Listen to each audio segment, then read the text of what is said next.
Let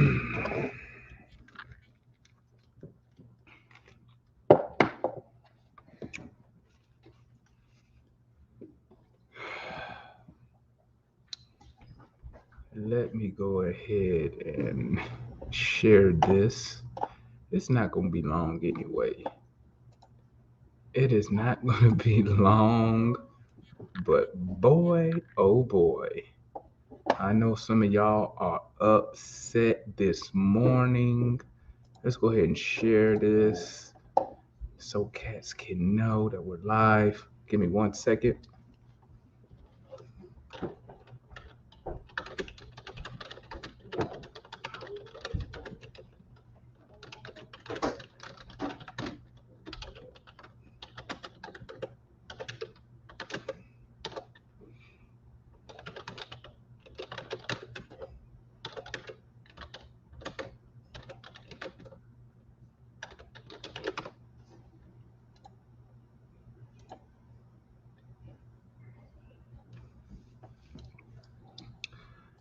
Alrighty, family. Let me go ahead and what's good, Dave? I'm gonna just go ahead, man, and it's the day after. I'm feeling good. I went on a run this morning, came back. Well, I woke up, I got on Twitter, talked a little trash, not talk trash, kind of rubbed it in on some fans who thought that we was gonna do all these crazy moves, which I knew we wasn't gonna make none of those deals, man. I knew it. I knew it. And that's why I didn't even get caught up in all that stuff, man. I didn't even get caught up in all that stuff. But let's go ahead and recap last night. Hey, by the way, remember last night, guys, before I got off the show last night, remember I said, don't be surprised if we trade a pick for cash considerations. Remember I said that? I said we do it all the time. Each draft we trade for cash. What did we do with the second round pick? Trade and got cash considerations. Like that trips me out, man. That's hilarious to me. But I don't know. Maybe Travis was trying to free up some money since we only had the mid-level exception. I don't know. But let's recap last night, family. Okay, let's talk about AJ Griffin, man. Now that people had time to sleep on it and think about it, we're gonna talk AJ Griffin first. Then we'll go into free agency. AJ Griffin. What I don't understand about some fans, and if you following the Hawks, you already know where I'm going. People keep saying that Nate McMillan is not going to play this guy, but but what I don't understand why you would think that when the dude is the 16th pick. Being drafted 16 doesn't guarantee you nothing, right? What I think AJ Griffin was, I think he was, and I think I heard this from Matt. We was speaking on something else, but he said I think AJ Griffin is a value pick. I think he's a pick to where it's a low risk, but could be a very high reward down the line. Um, I think that what's good, Dave. What's good, RJ? What's good, my boy Von Freeze in the building. Hey, I'm gonna hit you back tonight to when I get off the show, Mike. I'm gonna hit you back last night. But I think AJ Griffin will be a value pick, big upside. It's a low risk. I mean, let's be honest, family. Let's be 100% honest. Did anyone expect us to find a all-star caliber player available at 16? No. Now you hope they develop in something like that, but at 16, it's a low risk, high reward. Um, Dave said because Nate track record says he won't. But this is my thing, Dave. Where's AJ Griffin going to play? Unless we move some bodies, we are stuck. I mean, not stuck. It's a log jam. We have a log jam. We still need to get some time for Jalen Johnson. So I don't mind this. Let me tell y'all like this, man. I like to look at some of the picks, some of the moves as and our young players as like baseball or like European soccer. I think it's good to draft guys and put them in the G League and let them get 30 minutes a night every night. Just like they do in baseball, they draft young dudes. You send them to the minor leagues. They play double A, single A, triple A, make their way up when they're needed. Same thing in European football. You play on the second team until you can make it to the first team. Or if you can't get playing time on the first team, they loan you out to another ball club and let you play at another club to get the time and experience. So I like to look at Jalen Johnson, Sharif Cooper, and I'm looking at AJ Griffin in the same concept. Why not let them get 30 minutes down there in the G League per night instead of sitting on the bench and coming in garbage time when the game doesn't matter with, you know, you know, 8 minutes left, game is already decided. Half the time, though, they're usually coming in with about 5 minutes left. There's no intensity because the game's already decided. So I don't understand what you get out of that. Now, I already know what Dave gonna say. I know what Dave gonna say. Nate has had opportunities to play these guys. I'm not gonna deny that, Dave. I'm not denying that. I'm not defending Nate on not making time for these players. I'm not. How was it that the world champions could find a way to get their young players in rotation? But you know what, Dave? They didn't get. You know what's so funny? People use Golden State, but I didn't see Kaminga playing in the finals. How many minutes did Kaminga play in the finals? He didn't get that many minutes in the finals. He got minutes when people was still hurt. He was getting minutes when Clay, because Clay didn't start the season. Clay was injured at the beginning of the season. You know what I'm saying? And I think Jalen Johnson and Sharif Cooper missed a golden opportunity when they when they tested positive for COVID in December. They was about to get a good run of about 4 to 6 games, and to no fault of their own, come down with COVID. I mean, sometimes the chips didn't fall what we wanted them to, but you know what? We got to continue to push on. Our players got to continue to push on to make it happen. You know what I'm saying? Hopefully, Jalen Johnson is putting in work. I seen a couple clips. Um, I seen a couple clips of him putting in some work. Sharif Cooper. I think Sharif Cooper, that was the best thing that happened to Sharif Cooper, was staying in the G League, because let's be honest, Sharif Cooper was terrible beginning of the season in the G League. He almost lost his job, the cat starting job at the G League to Cat Barber. But getting all those minutes in the G League allowed him to settle down, get into a rhythm, get into a zone, and he ended up balling out in the second half of the season, which I'm hoping we see some type of growth between him and Jalen Johnson went during summer league. Let's see how these boys look during summer league. That's gonna show us if have they been putting in work. You know what I'm saying? That's gonna show us if they've been putting in work. So, I mean, at the end of the day, we have players. We need our own players to perform. We can keep talking about, I mean, but Dave, we can go back and forth about rookies playing, but at the end of the day, we have NBA players making big money on big money. That's what's funny about this. We have players on big money, and we worried about rookies playing when we need to be worried about how come our $9 million small forward can't attack the basket. Why is Kevin Herter, who we just signed to a $63 million deal, how come we don't have faith in this guy? That's just tell you something about our players. If we concerned about Jalen Johnson, we concerned about if AJ Griffin gonna play. Meanwhile, we got dudes on big money not living up to the standard. Money shouldn't be a factor. Well, money is a factor. You can't take the money out of it, Dave. You can't take the money out of it. Prime example, John Collins. If John Collins was making $15 million right now instead of 23, 25, no one would care. These Hawks fans would not be complaining. They would not be calling John Collins a number two. They only call John Collins a number two because of his contract. That's it. So the money is a factor when it comes to a majority of fans. But my point is this: we got players who not living up to the standard. Our first concern should be, why are our starters, why are our first round picks who we supposedly developed and groomed over the last 3 years not performing to the standard we want them to be? Because every time I look up and I see a trade scenario for the Hawks, I go back right back to our roster and I look and say, you know what, this guy should be this dude. About Jonte Murray. When soon they say Jonte Murray, the first person popped in my head is DeAndre Hunter. How come Hunter's not putting up those numbers? You know what I'm saying?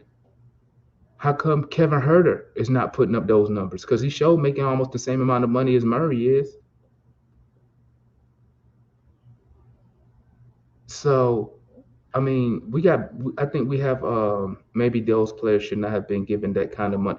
That's true. That's why Dave, that's why I be up here on Travis Schlenk talking trash about Travis Schlenk. Who gave him the money? Travis Schlenk did. But I know this is, y'all tell me if I'm crazy. And let me drop the link just in case anybody want to come in and voice their opinion. Let me drop this link. Now y'all tell me if I'm crazy or not, man. Tell me if I'm crazy. Travis Schlenk, and this is just my theory. I think Travis Schlenk is always trying to stay ahead of the money game. What do I mean by that? I think he tried to lock in players early so he can get more value off the contract. Do y'all agree? I'll give you an example. He had no reason to extend Kevin Herter. None. You take away Kevin Herter's game 7 in Philly, and no one was jumping up and down. We need to extend Kevin Herter right now. No one was jumping up and down saying that. But I think Travis was like, you know what, let me get ahead of the game because if I can lock him in at 13 to 15 million, he'll be a steal if he turns out to be the player that I think he is. Guess what? Kevin Herter turned out to be the player that we all thought he was. He's still giving you that 11 points, 11 to 13 points a night. Just look at our recent draft pick. Griffin, bad knee, knee surgeries. High upside, low risk. That's what I think he do, man. I think he try to find low risk, high reward for AJ Griffin. That's why y'all hear me say, I hope he don't extend. Hold up, let me go back. Clint Capella. The year we went to the conference final, Clint Capella I could argue that Clint Capella was a top five big man in the league. I think he was he was averaging 15 points, 14 rebounds. So what does Travis do? Oh, you know what? I think this is Clint. This is the Clint. We need to lock in the 15 points, 14 rebound night guy. We need to lock that down. Clint still had another year left on the deal, but what does Travis do? I'm going to extend him anyway, trying to lock him in early for a low price. Backfired. Clint Capella and Kevin Herter ended up dropping off stats. All their stats dropped off across the board. The only one he didn't do it to was John Collins. And let me give you an example. John Collins, right? Let's use Detroit Pistons and Jeremy Grant, right? So Jeremy Grant has 1 year left on the deal, just like John Collins did. They made Jeremy Grant an offer. Jeremy Grant told them, no, I'm looking for $25 million a year, right? Detroit already knew they wasn't going to pay this dude. They knew it. So what do? They trade him. They'd rather get they'd rather get a first round pick for Jeremy Grant than to be stuck paying Jeremy Grant, 4 years, $100 million when they really didn't believe in the guy.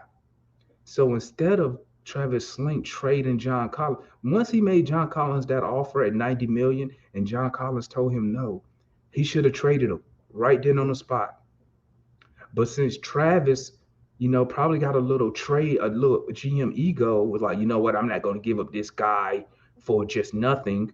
Now you end up having to give him the $125 million, or you would have lost him for nothing. See, that's the difference, man. That's why I be on Travis Schlenk. That's why I be on him. Moves like that. He should, as soon as John Collins said no at 90 million, you should have moved him. Because if you thought he was worth 125 million, you would have offered him 125 million from the jump. You don't negotiate with bona fide. You don't negotiate with players you need. Let me give you a prime example of why you don't negotiate with players you need. When it was time for Trae Young to get an extension, you didn't hear nothing about them going back and forth about a contract, did you? Nope. You automatically knew the first offer was a full max deal off the rip.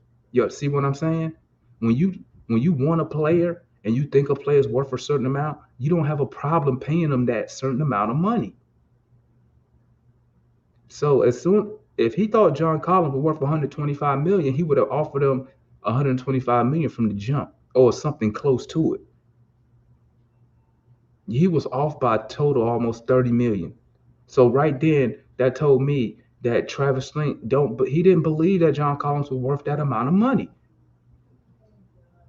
So he should have traded him, but he didn't because he was trying to get the most he could instead of just saying, you know what, I'd rather get this first round pick, even if it's a lottery protected pick. I'd rather get this pick, this first round pick, instead of being stuck with $125 million contract on a player I really don't believe in and in a player that we really don't use. As you can see, John Collins' usage rate just goes down year after year.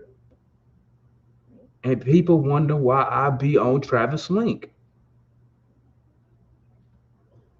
Come on now. I just don't get on these dudes just wake up and just be a hater. I get on these dudes when they make continuous just bad move after bad move or move that don't make sense. Makes zero sense. So now you did, and then let's move on. Let's move on to Dejounte Murray, right? I have no idea why Hawk fans on Twitter even thought that this was going to happen. I have no idea why. That's why y'all hear me say, just go after players who are already disgruntled or the team don't want them because it's easier to trade and you don't give much capital up to get said player. But you cannot go to the Spurs. Now remember, Dejounte Murray was not made available for trade. He was not made available for trade. So you just can't go to the Spurs and say, hey man, what do you want for Dejounte? That's their best player. So if you're trying to take their best player who they don't want to trade, you're going to have to give up the house. Why people don't understand that, I have no idea. Yeah, you was gonna give up a trade like you was gonna give up enough to where you could trade for KD for what you was gonna give up to get Dejounte Murray. And like I told him, I said, bro, to go get Dejounte Murray, you starting off with John Collins, um, probably double O. It's gonna be double O or Hunter. They don't want Herter because they rebuilding. They're not gonna take on Collins' contract and Herter contract, and they're supposed to be a rebuilding franchise.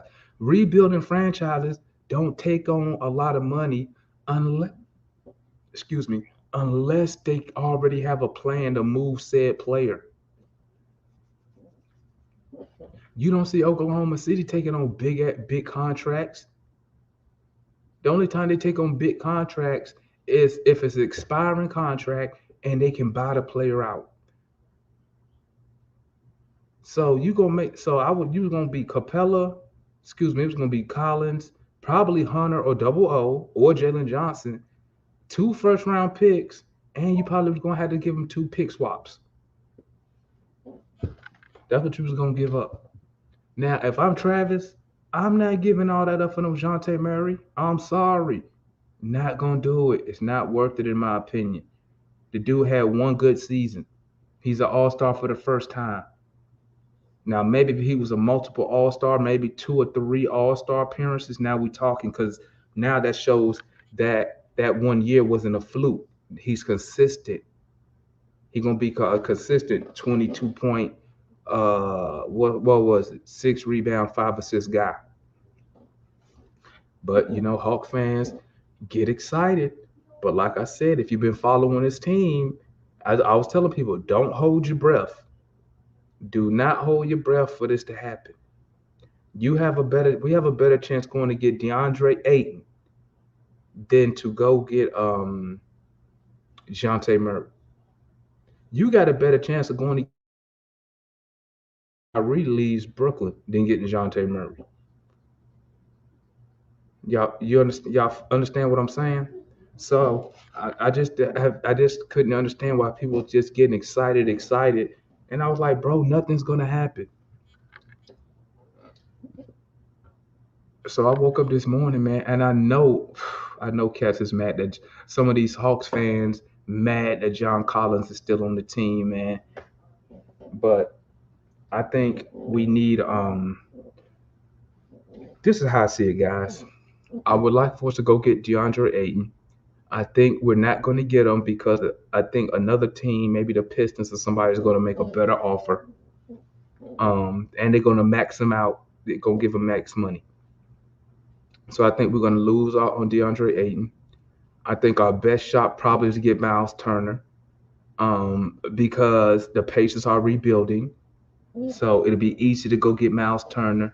I don't think a lot of teams are going to go after Miles Turner compared to DeAndre Ayton.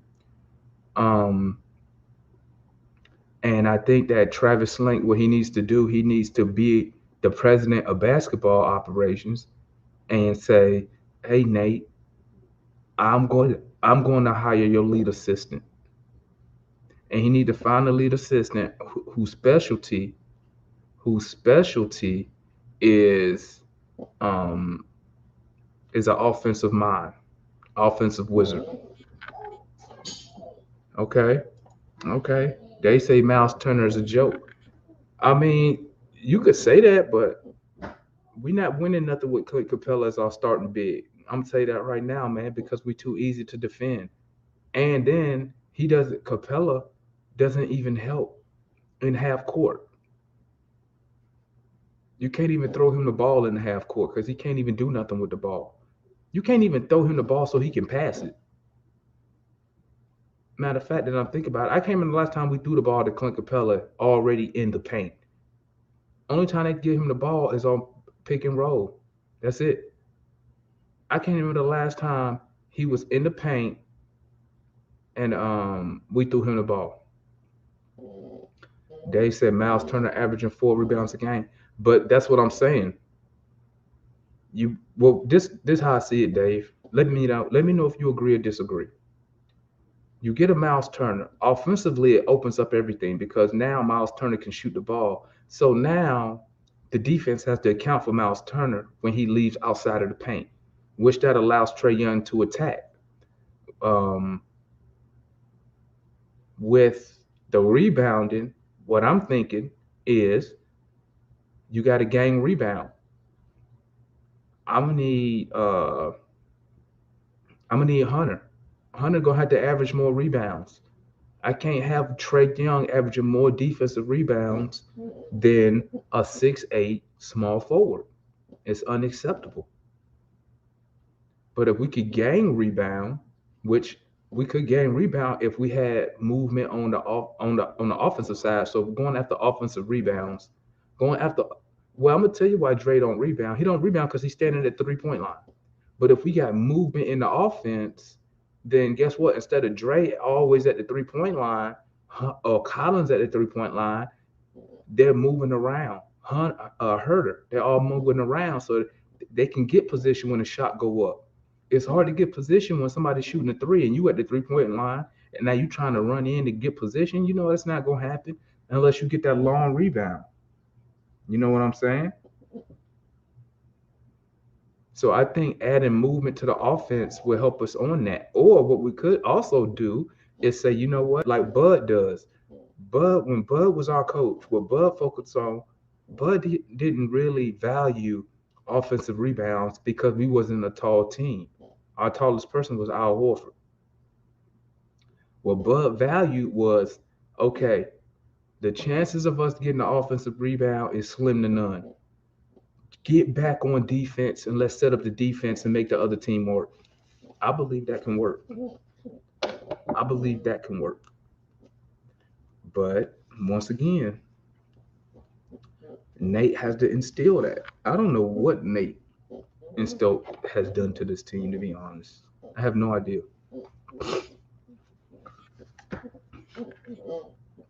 I really have no idea what's Nate's philosophy when it comes to rebounding. But I tell you one thing: if I'm the general manager, if I'm basketball operation, I'm hiring his lead assistant. And if he don't like it, he can leave. Point blank, period. Because this team is flawed, starting at the top on down. I don't believe Travis Schlenk, Landry Fields, and Nate McMillan are on one accord when it comes to team building. You know what I'm saying? What Dave say? Dave said, with these assistants leaving is a concern to me. What you got to remember though, Dave, those are not Nate didn't pick them to be his assistants. Those were assistants under Lloyd Pierce. Nate just kept them on. So those wasn't Nate's guys anyway. So I'm not shocked. And who would want to be a lead assistant on the Lakers with a LeBron James, AD, a chance to actually compete for a championship? What my boy Cal say? What's good, Cal? Make sure y'all hit that like button for your boy. Got here late. Why are you against getting Murray? I'm not against getting Murray. I'm not against it at all. What I'm trying to explain to people is the package you would have to put together to get him would not be worth it. You would mortgage your future. If you're gonna do that, mortgage your future on a multiple all-star. Mortgage your future on an all NBA player. This dude has not been an all NBA player. And you mortgage your, like I said earlier, you mortgaging a future because the Spurs did not make him available. The Spurs do not want to trade him. So you have to make an offer that they can't refuse. That's why, like I said earlier, you go after players who are already disgruntled. Like Ayton. Ayton don't want to be in Phoenix. He don't want to be there. And I don't even think Phoenix really want him there. So it's easier to make a deal for an Ayton, a Donovan Mitchell. Them getting put out the playoffs early. Their head coach Quinn Snyder quitting. That's when you look when you're going after star players. This I like to tell my homeboys. When you're going after star players in the NBA, you gotta be a vulture. You gotta be a bully. You gotta go out. You gotta kick a team when they down. You can't go to it. You know what it's like? Imagine this. Imagine going to the Golden State Warriors after they win a title, right? And saying, hey man, what y'all want for Jordan Poole? What you think they're gonna say? They don't want to trade that guy. What if you go after Kaminga? They don't want to trade that guy. So guess what? You gotta make them an offer that they can't refuse, which in turn gonna cost you more assets, more capital. Instead, if you go after a DeAndre Ayton, who already said, man, I'm done here. I don't want to be here. Get me out of here. When you got the Phoenix Suns fans saying he a quitter, that's who you go after. You got to be a vulture. Now you swoop down. Hey, we'll take him. What y'all want for him? We ain't giving you. We're not going to give you what he's worth because he don't even want to be here. So what you gonna do? Just let him leave for nothing? You see what I'm saying? So that's the only thing I was against Dejounte Murray is what you would have to give up to get him. Which I mean, it makes total sense. If I was the Spurs, you have to give me everything you got, player. I want it all. I want picks. I want young talent, and I want young talent on rookie contracts. That's what I want because I'm rebuilding. I don't want a Kevin Huerter who I owe $63 million to. I don't want that. I'll take a John Collins because he's a 20 and 10 guy. I can work with that. That'd be my only expensive player. But the rest, I want cheap young talent on rookie contracts, and I want picks, first round picks, and I want them unprotected. See what I'm saying? It's gonna cost you a lot to get these players who are not available. Back to AJ Griffin. Like I said, man, I think AJ Griffin low. It's a low risk, high reward, man. Low risk, high reward. Stick him in the G League. Let the guy work up his strength, get more confidence on it in his knees at the NBA level, and then bring him along slowly. AJ, pick. Yo, listen. When you picking 16, pick 16 is dreams. Okay, if your team wasn't ready to win a championship before you pick 16, picking the 16 pick definitely ain't gonna change your odds. So you take a guy like him, low risk, high reward, let him come up in the G League. You bring him up to the Hawks. He get a couple minutes here. Take him back to the G League. Let him get 30 minutes a night. Bring him back to the Hawks. He just going up and down, man, up and down. Let's see. Kevin Cato says Collins was a 2010 guy in a really bad team full of rookies. On a good team, he's not putting that up. So what you're saying? So when Trey Young went 21-9 in his rookie year on a bad team, that's the same thing, right? Am I right or wrong? Trey Young was on a bad team for 2 years in a row. Y'all didn't say nothing about that then. But just because it's John Collins, because y'all don't like John Collins, now y'all trying to find ways. Watch this. I'm finna kill that argument right here, though, Kevin. Collins was 20-10. Now I want you to go back and I want you to go look at his usage rate at 20-10. What's his usage rate? And guess what? Every year after that, his usage goes down, which means he's getting less touches, less touches. He's less involved. That's why his production goes lower and lower because his usage is going lower and lower. He's getting less touches. But y'all don't want to mention that. Y'all don't want to mention that. Come on, man. Come on. Y'all, that's the thing, man. We have talent.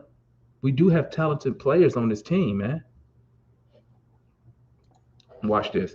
Trey putting up 29-9 on a good. Let me tell you something, Kevin. Trey should be putting up 29-9. Look at his usage rate. He dominates the ball, bro. He dominates the ball. Look at his usage rate. He better be putting up 29-9. He better. Guess who was number 2 in usage rate for us last year? Bogey. I don't hear y'all on Bogey ass about putting up them sorry ass numbers, and he had number 2 usage, which means he was getting more opportunities than everybody not named Trey Young, and he put up terrible numbers this year. Terrible. But y'all quiet on that front. Y'all quiet. Y'all don't want to say nothing about that. Come on now. Come on, man. Am I the only one that misses Bud Ball? I just don't know about Nate. Offense is kind of what. Cal, that's what I've been saying, man. That's what I've been saying. If you're not going to fire, listen, I understand if they fire Nate right now, it makes the organization look very bad because you firing a coach who only been the head coach for a year and a half, and he took you to the Eastern Conference Finals last season and a first round exit this season. So it would look stupid. People will call us dumb. So if you want to avoid that, all you do, Travis Schlenk is the president of basketball operations. Everything basketball related to the Atlanta Hawks goes through him. All he has to do is say, "Hey Nate, I want this guy to be the lead assistant because I like the way he run the offense wherever he coming from." That's all Travis got to do. But let me tell you something, Travis not gonna do that. You know why? Because to me, Travis reminds me of one of those GMs. He don't want to get his hands dirty. So if it hits the fan, he can just blame it. He can just blame Nate when he should be saying, "Hey man, I got all this talent on this team and I don't feel like they're being used properly. I'm finna add this dude as your lead assistant since I let you put your son on the staff who don't do nothing. I'm gonna put this guy up as the lead assistant and he's gonna focus on the offense. You just focus so you can focus on being the head coach and working on the defense. That's all he got to do. That's all Travis got to do. But guess what, guys? He's not going to do it. Bogey trash. I mean, Bogey was good as a six man. He was good, but he was getting usage like he was still a starter. He was getting the second most usage on the team. So when people want to talk about who's the number two instead of Collins, you need to be talking about Bogey. Because Bogey had the second highest usage on the team. He was getting the second most shot attempts, not named person, not named Trey Young. So when you talk about number two, you need to be talking about Bogey, not John Collins. John Collins ain't get the touches. His usage rate just goes further lower and lower every year. JC was hurt last season. There's a reason why so many GMs are waiting for Travis to do something stupid. Exactly. Exactly. Needs to get with Nate McMillan and say, hey, bro, I need you to find a way to get this dude involved more.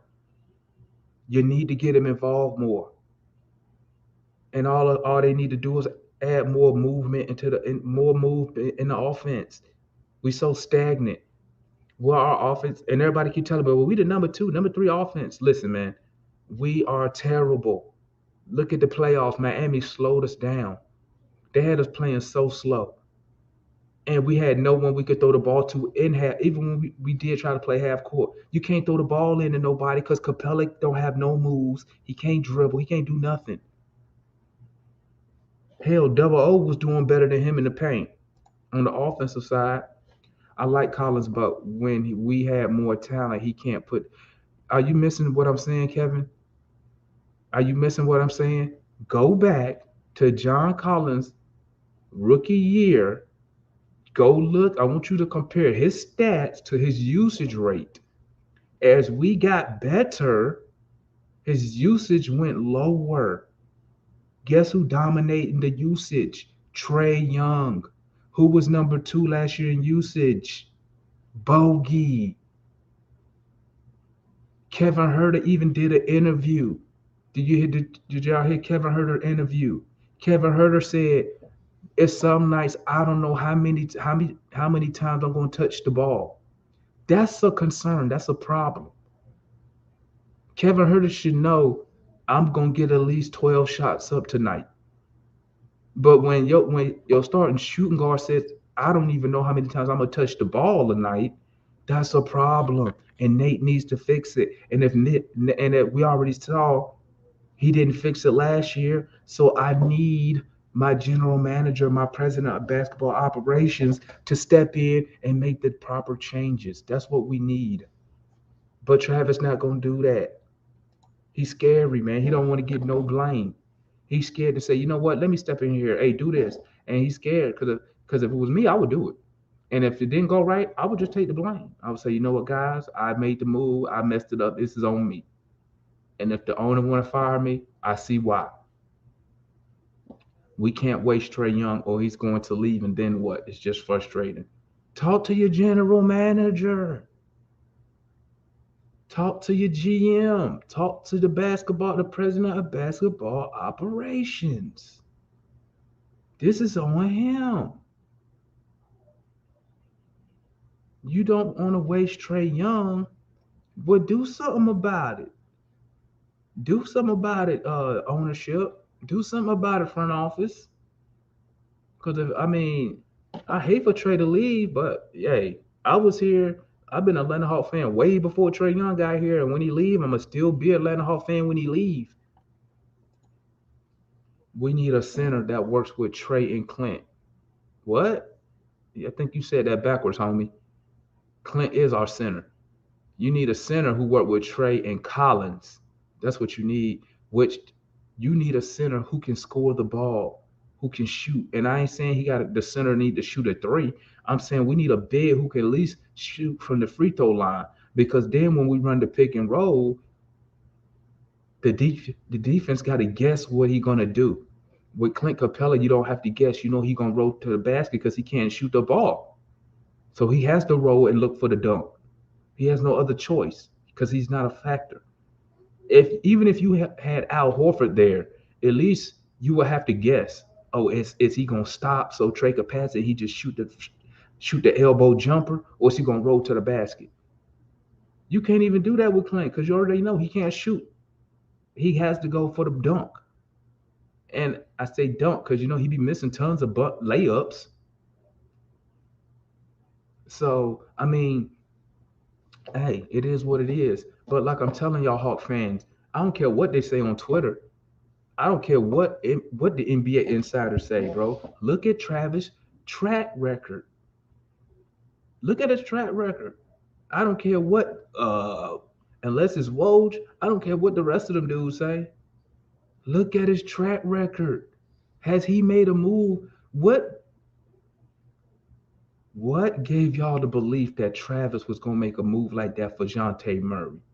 Why would you even think that? Look at his track record. That's not how he don't work like that, man. John's still here. Yeah, man, he's still here. I know some Atlanta Hawks. They are. They pissed off, bro. We have to give up John to get a number two. John is a good 3 or 4 on the playoff team. He's a Josh Smith type of player. You don't run plays through him. His energy makes him the ultimate role player. Okay, man, let's go on. Come on, Kevin. You're gonna keep trying. You're gonna keep trying to go against me, man. Listen, a number two. You have a number two. Your number two is Bogdanovich. Bogdanovich was the number two last year, according to the usage rate. Bogdanovich was our number two. Okay. And did you get number two production from Bogdanovich last year? That's what I would like to know. Did you get that production? John is a good 3 or 4 on the playoff team. What? Let's see. When we made the Eastern Conference Final, John usage rate was 3. Last year, John's usage rate was 3. Why y'all keep saying he not a 2? He ain't never had it. He only had the usage rate one time of a number 2 player, and he gave you 20 and 10. So when he gave you 20 and 10 with the usage rate of a number 2, y'all try to play him and say it was on a bad team. But then I say, well, okay, well, Trey gave you 21 and 9 on a bad team, but y'all don't accept that. He's not a Josh Smith type of player. He shoot better than Josh Smith. He adds to his game every year, unlike Josh Smith did. Josh Smith, Smooth just wasted his talent. He just wasted it. You don't run plays through him. Listen, Kevin. I don't know how long you've been following the Hawks, my guy, but listen, we have never run plays through John Collins, ever. So you don't have to put that in all caps. We've never run plays for Collins, even with Lloyd Pierce here. We didn't. So why would you even mention that, my guy? Come on, bro. Come on, man. Look at Nate's track record. Yeah, look at Nate's track record. Virgo, look at Nate's track record, right?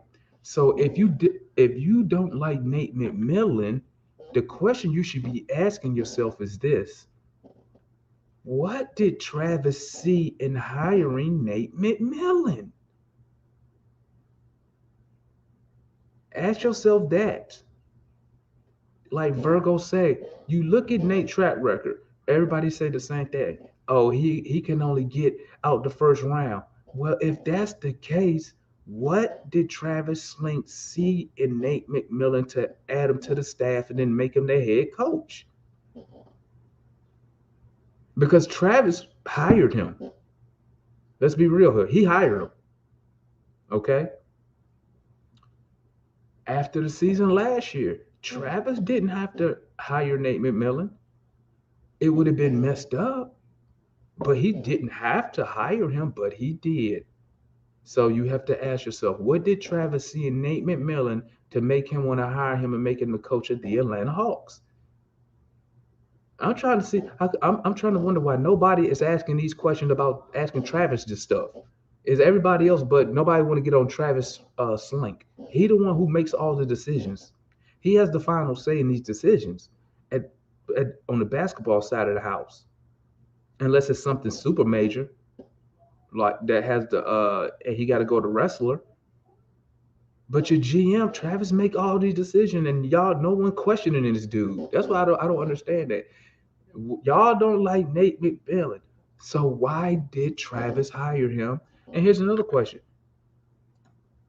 If Nate McMillan is that bad for our team, how come Travis has not fired him yet? Ask yourself that question. John has gotten better every year. Exactly. John Collins has added something to his game every year. And Lord have mercy, don't let John come back this year. He can dribble that basketball. Don't let him come back and then he can dribble that ball. That's gonna be a problem. Hawks need to look at adding free agents that can improve on what we have. Constant rebuilding is going to chase Trey out of ATL. This team is close. JC has all-star talent. He was hurt last year. Okay, Black Aces, let's dive into that. Let's dive into that, my guy. Okay. Um, Free agents.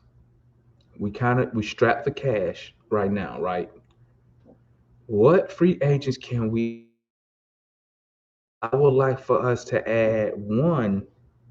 Um, we need to add a free agent. I don't care what position he play. To be honest, I don't care. We need somebody. We need somebody with some toughness. I would love if we could get Solo back on the vet minimum deal, if that's possible. But we need somebody. We need somebody with some toughness on this team, man. We need somebody uh who bout that drama. You understand? A Patrick Beverly type, Marcus Smart toughness. Uh, um, what's my guy name for the Suns?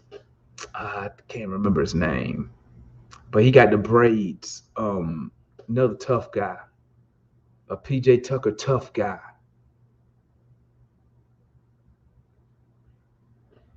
That's the first thing I'm doing is going. I'm calling Solo's agency if I can get him back on a minimum deal, and I'm gonna say, listen, man, you're not gonna get that much playing time, but we need your presence and your toughness in this locker room. That's the first. That's the first call I'm making. Second call, I'm kicking it. I'm calling up DeAndre Ayton's. Yeah, Jay Crowder. That's it. You right.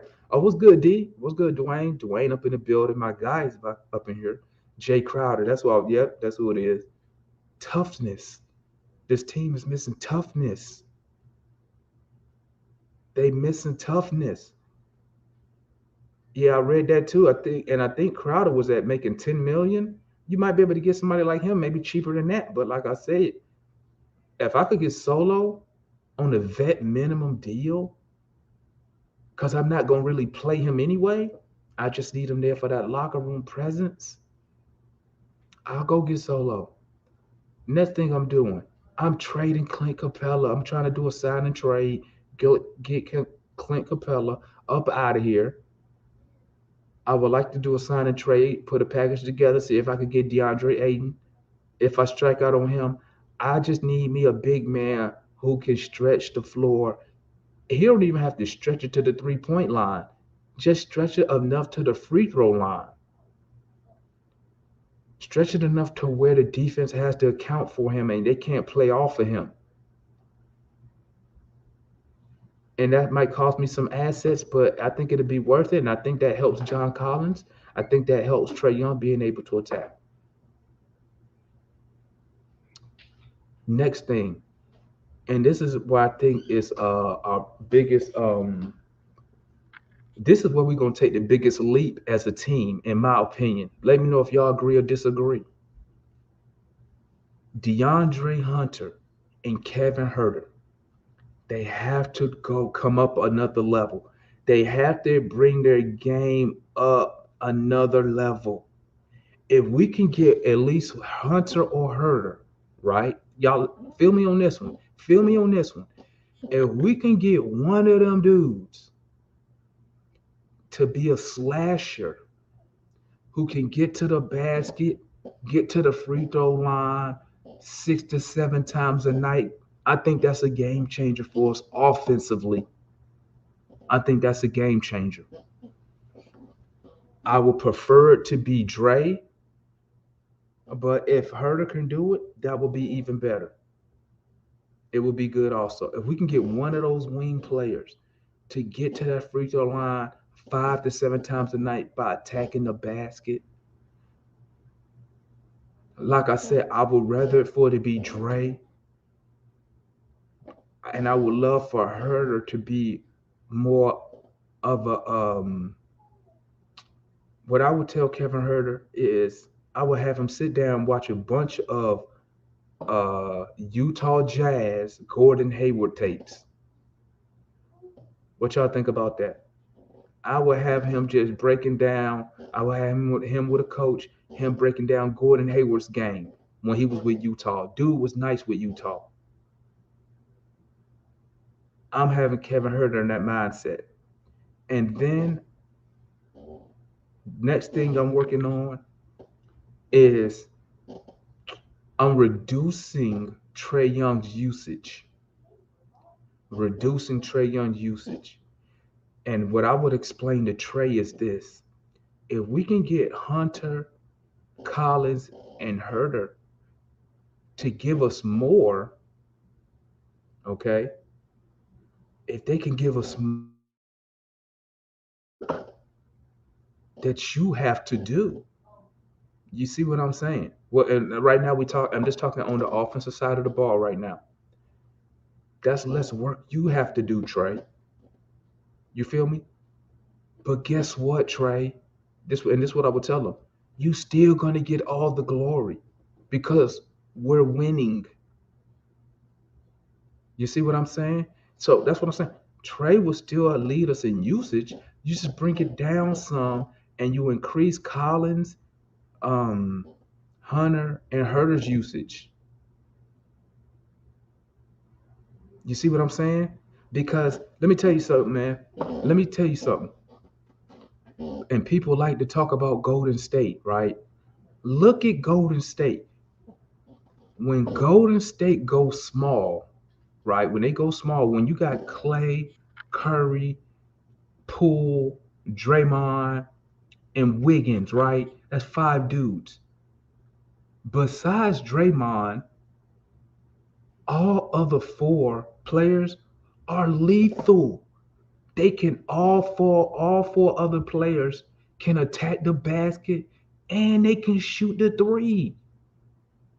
That's what made Golden State hard to guard. That's why you just can't double Steph because the other 4 players can do everything. And if you go watch Draymond Green interview, he even said it. He said Steph Curry. He said one thing that makes Steph Curry so great is He said Steph Curry is our point guard. He could come down, call a pick and roll for himself the whole game, and he said no one would say nothing. But he don't do it because he understands if I get my other guys, if my other guys are dangerous, y'all just can't focus on me the whole damn game.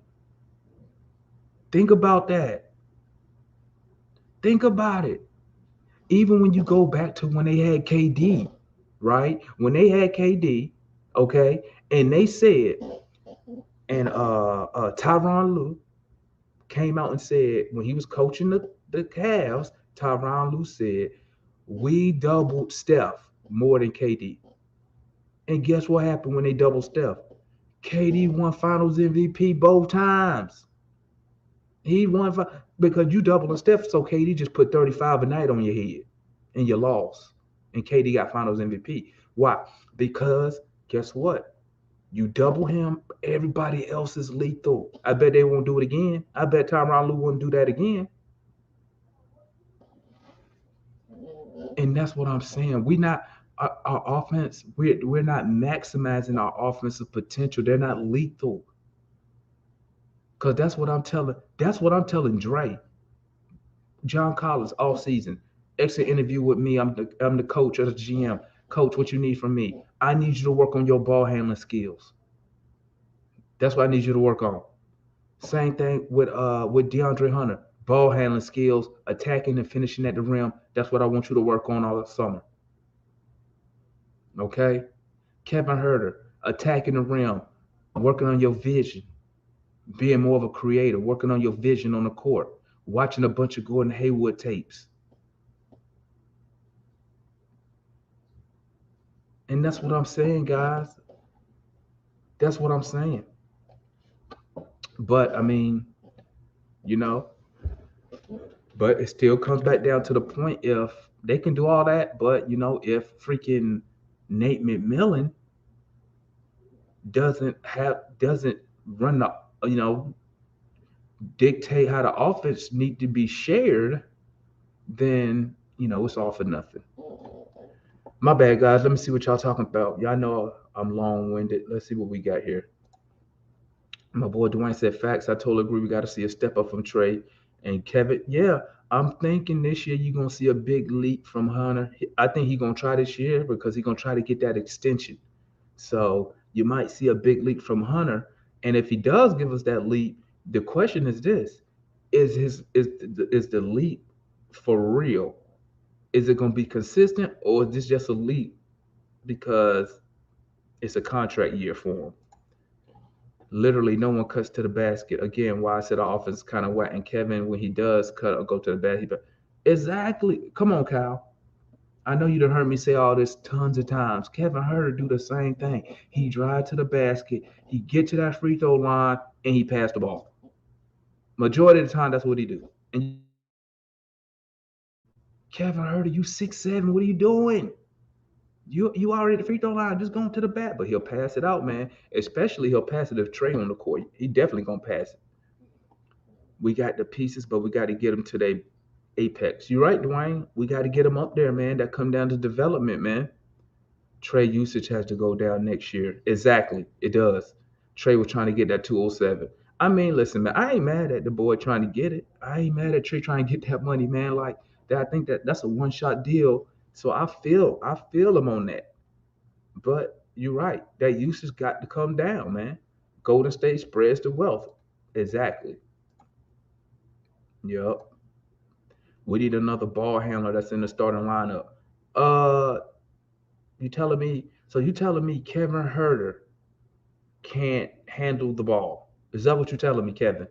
You telling me we're paying a guard, a shooting guard slash small forward in Kevin Herter $63 million, and he can't handle the basketball?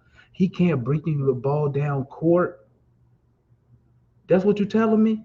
Cause I seen him do it numerous times. I seen Kevin bring the ball down. The problem is when he bring the ball down, as soon as he come across half court, all he doing is looking to pass the ball to Trey. That's it. That's it. That's all he gonna do. Instead of saying, "Hey, I got this," or "Let me see what's available besides giving the ball to Trey." Yeah, I agree. For 125, JC can't carry the team when Trey is off. Our point. What? Can't carry the team when Trey is off or out. A point guard supposed to have high usage. JC is overpaid. But like I bye. Well, let me tell you like I tell everybody else, man. If you think JC is overpaid, instead of being upset with John Collins, you should be upset with Travis Link for giving him the money. Because last time I looked, John Collins didn't write up his own contract. That's the last time I looked. Last time I looked, the general manager had to write up the contract. Last time I looked, the owner had to sign off on those contracts. That's the last time I looked. So you might want to talk to your general manager about that. And oh yeah, I don't know what is up with Kevin Herter and inbounding the basketball, bro. Like, bro, I tell you, every time he inbound that basketball, I promise he gonna get an 8-second call, man. Nate needs a system. We can't allow Trey usage rates to be the same. I agree, man. I agree. I think that Travis got to force it on him, man. Point blank, period. I think Kevin has all around talent. I think with him is confidence. That's going to come with age. Let me tell you something, Kevin. Let me tell you about Kevin Herter, man. Kevin Herter been in the Hawks to pass the ball to Trey Young, defer to Trey. That's what he been taught. And until Trey Young and the coach say, bro, I need you to go get yours. I need you to make it shake. It's gonna be the same. Kevin confidence always is. Let me say his confidence. I don't want to say confidence because I'm pretty sure he confident in his abilities. I'm sure of that. But I think he's been taught by the coaching staff pass the ball to Trey instead of hey go get. I need you to go get yours. Go make some happen. Go make some plays. Instead of telling him that, they say when you get across half court, pass the ball to Trey so Trey can put us in the offense. And we got to stop doing that. Got to stop doing it.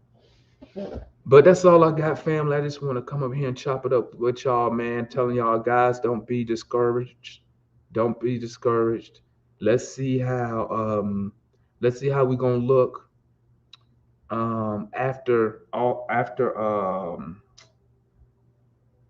after free agency.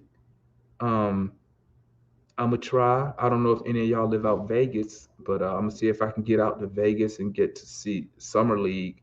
I'm gonna see what if I can get out there and see who we got playing. I gotta see who we got playing in Summer League first. I ain't going out there to watch a bunch of G leaguers.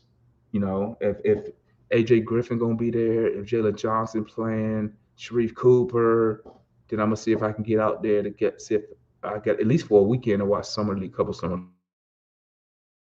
Don't forget to hit that like, comment, subscribe button. Don't forget, this is a channel for the fans, by the fans. We talk Hawks daily. We talk Hawks TV right here. I'm gonna start going live probably every other day now, man. If anything, the reason I haven't been going live, it ain't really been much to talk about until the draft. I'm not really big. Listen, when we pick in 16, I'm not one of those dudes who's gonna be like, let me see who's available at 6. I'm not into that. Now, who was picking in the top 10? Then yeah, I would have had a whole bunch of pre-draft stuff because we looking to get some game changers. But at 16, I'm not digging out into all them stats and all that jazz just to get a dude that we gonna send to College Park anyway. So, but I'm gonna start going live probably every other day. I'm gonna try to see if work around my work schedule. But thanks for tapping in, fam. Make sure y'all hit that like button.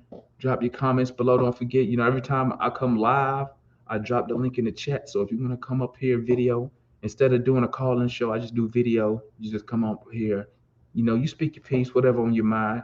You want to complain, cry. Hey, I'm here for it. You know what I'm saying? Yeah, I'm here for it because, hey, been there, done that with the squad. Feel me? But it's your boy. I'm out. I hope y'all have a good day. And I'll see y'all on Twitter. Y'all know I'm on Twitter. Today.